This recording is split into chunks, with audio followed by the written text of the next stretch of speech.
Assalamualaikum warahmatullahi wabarakatuh. Nama saya Ahya Hikmatur Rahmah, Prodi PGSD semester 3. Di sini saya akan menjelaskan sedikit tentang bimbingan dan konseling di sekolah dasar yang masuk ke dalam 4 bimbingan. Yang pertama bimbingan pribadi, yang kedua bimbingan sosial, yang ketiga bimbingan belajar, dan yang terakhir adalah bimbingan karir. Yang pertama bimbingan pribadi, bidang yang membantu peserta didik dalam memahami, menilai, dan mengembangkan potensi, kecakapan, bakat, dan minat sesuai dengan kepribadian mereka masing-masing. Pelayanan konseling membantu siswa sekolah dasar memahami, mengembangkan pribadi yang beriman dan bertakwa secara aktif dan kreatif. Ada beberapa pokok materi, yaitu penanaman sikap kebiasaan dalam beriman dan bertakwa kepada Tuhan Yang Maha Esa, pengenalan dan pemahaman tentang kekuatan diri, kegiatan yang produktif.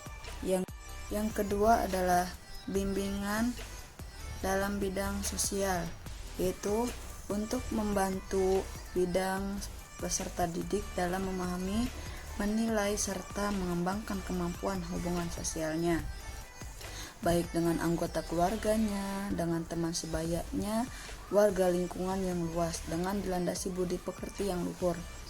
Pengembangan kemampuan berkomunikasi baik maupun secara lisan atau tulisan, pengembangan hubungan yang dinamis dan harmonis serta produktif dengan teman sebayanya, pengembangan kemampuan bertingkah laku dan dengan hubungan sosial baik di rumah, di sekolah maupun di masyarakat, dengan menjunjung tinggi tata krama, sopan santun, serta nilai-nilai agama, tak adat, peraturan, kebiasaan berperilaku, pemantapan kemampuan menerima dan menemukan pendapat serta berargumentasi secara dinamis, kreatif, dan produktif. Bismillahirrahmanirrahim. Bidang bimbingan belajar. Bimbingan belajar adalah bidang pelayanan yang membantu peserta didik mengembangkan kemampuan belajar dalam rangka mengikuti pendidikan sekolah dan belajar secara mandiri. Bidang ini bertujuan untuk membantu peserta didik dalam mengenal, menumbuhkan, dan mengembangkan diri, sikap, serta kebiasaan belajar yang baik untuk menguasai keterampilan dan pengetahuan sesuai dengan program belajar di sekolah. Bimbingan karir. Bimbingan karir adalah bidang pelayanan yang membantu peserta didik dalam memahami dan menilai informasi, serta memilih dan mengambil keputusan karir. Menurut Weikel tahun 2005 mengemukakan bahwa bimbingan karir adalah bimbingan yang mempersiapkan diri untuk menghadapi dunia kerja. Kemudian layanan-layanan dalam bimbingan, yaitu yang pertama layanan orientasi. Layanan ini memungkinkan peserta didik memahami lingkungan baru, terutama lingkungan sekolah dan objek-objek yang perlu dipelajari untuk memudahkan dan memperlancar berperannya peserta didik di lingkungan yang baru. Yang kedua, layanan informasi. Layanan ini memungkinkan peserta didik memahami dan menerima berbagai informasi seperti informasi pendidikan, informasi pergaulan, informasi belajar, informasi karir, dan lain sebagainya. Tujuannya membantu peserta didik dalam mengambil keputusan secara tepat tentang sesuatu dalam hal pribadi maupun sosial maupun karir berdasarkan informasi yang diperoleh secara memadai. Assalamualaikum warahmatullahi wabarakatuh. Perkenalkan, nama saya Sri Rahayu dari Prodi PGSD semester 3. Di sini saya akan menjelaskan tentang layanan konten. Layanan ini memungkinkan peserta didik mengembangkan sikap dan kebiasaan belajar yang baik dengan menguasai kompetensi yang cocok dengan kecepatan dan kemampuan dirinya sebagai aspek tujuan dan kegiatan belajar yang baik. Terus kemudian di sini juga ada layanan penempatan dan penyaluran. Layanan yang memungkinkan peserta didik memperoleh penempatan dan penyaluran di kelas itu tujuannya agar peserta didik dapat mengembangkan segenap bakat, minat, dan segenap prestasi lainnya. Terus kemudian di sini juga ada layanan konseling perorangan. Layanan ini memungkinkan peserta didik dapat mendapatkan layanan langsung tatap muka bermasalah untuk menghadapi dan perkembangan dirinya. Layanan konseling ini, perorangan ini berfungsi untuk mengatasi dan advokasi. Biasanya layanan ini diberikan kepada anak-anak yang bermasalah dalam belajar, pergaulan, ataupun permasalahan pribadi. Kemudian di sini juga ada layanan bimbingan kelompok. Layanan ini memungkinkan sejumlah peserta didik secara bersama-sama melalui dinamika kelompok memperoleh bahan dan membahas topik tentu untuk menunjang pemahaman dan pengembangan kemampuan sosial serta untuk mengambil keputusan atau tindakan tentu melalui dinamika kelompok dengan tujuan agar peserta didik dapat memperoleh bahan dan membahas pokok bahasa tertentu untuk menunjang pemahaman dan pengembangan sosial serta untuk mengambil keputusan atau tindakan tertentu melalui dinamika kelompok.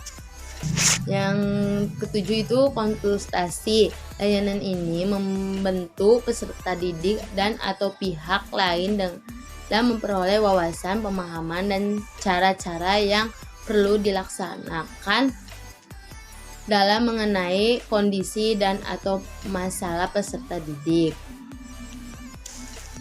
Layanan konsultasi ini terkait dengan fungsi pemahaman, penglihatan, dan pengembangan, yaitu membantu peserta didik atau wali orang tua memperoleh wawasan, pemahaman, dan cara-cara mencegah masalah ataupun hambatan yang ditemui sesuai kondisi lingkungan di sekolah. Yang terakhir itu mediasi. Layanan ini membantu peserta didik menyelesaikan permasalahan dan memperbaiki hubungan antar mereka. Layanan mediasi ini terkait dengan fungsi pemecahan, yaitu guru bimbingan dan konseling berusaha membatasi atau membangun hubungan di antara peserta didik dan tujuan membantu tercapainya hubungan positif dan kondusif guna memperbaiki hubungan antarpersonal. Sekian dari saya. Wassalamualaikum warahmatullahi wabarakatuh. Assalamualaikum warahmatullahi wabarakatuh. Nama saya Aina Lumardia. Di sini saya akan menjelaskan sedikit tentang pokok-pokok kegiatan layanan BK di sekolah dasar, yang terdiri dari 4 kegiatan utama. Yang pertama yaitu layanan dasar bimbingan. Layanan dasar bimbingan adalah bimbingan yang bertujuan untuk membantu seluruh siswa mengembangkan perilaku efektif dan keterampilan-keterampilan hidup yang mengacu pada tugas-tugas perkembangan siswa SD. Lalu, yang kedua yaitu layanan responsif. Layanan responsif di sini adalah layanan bimbingan yang bertujuan untuk membantu memenuhi kebutuhan yang dirasakan sangat penting oleh peserta didik saat ini. Layanan ini lebih bersifat preventif atau mungkin kuratif. Strategi yang digunakan adalah konseling individual, konseling kelompok, dan konsultasi. Lalu, yang ketiga yaitu layanan perencanaan individual. Layanan perencanaan individual ini adalah layanan bimbingan yang membantu seluruh peserta didik dalam mengimplementasikan rencana-rencana pendidikan, karir, dan kehidupan sosial dan pribadinya sendiri. Tujuan utama dari layanan ini untuk membantu siswa memantau pertumbuhan dan memahami perkembangan dirinya sendiri. Dan yang terakhir itu yang keempat yaitu dukungan sistem. Dukungan sistem di sini maksudnya adalah kegiatan-kegiatan manajemen yang bertujuan untuk memantapkan, memelihara, dan meningkatkan program bimbingan secara menyeluruh.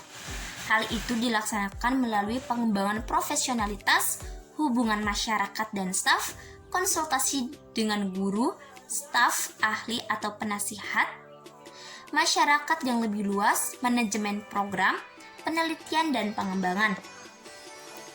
Dan peranan guru kelas pun dalam kegiatan layanan BK di SD sangat penting. Ada 9 peran guru dalam kegiatan BK, yaitu pertama, informator. Guru diharapkan sebagai pelaksana cara mengajar informatif, laboratorium, studi lapangan, dan sumber informasi kegiatan akademik maupun umum. Yang kedua yaitu organisator. Maksudnya, guru sebagai pengelola akademik, silabus, jadwal pelajaran, dan lain-lain. Lalu yang ketiga itu adalah motivator.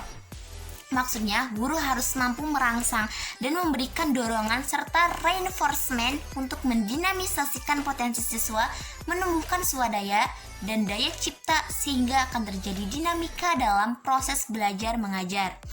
Yang keempat itu adalah direktor. Guru harus dapat membimbing dan mengarahkan kegiatan belajar siswa sesuai dengan tujuan yang dicita-citakannya.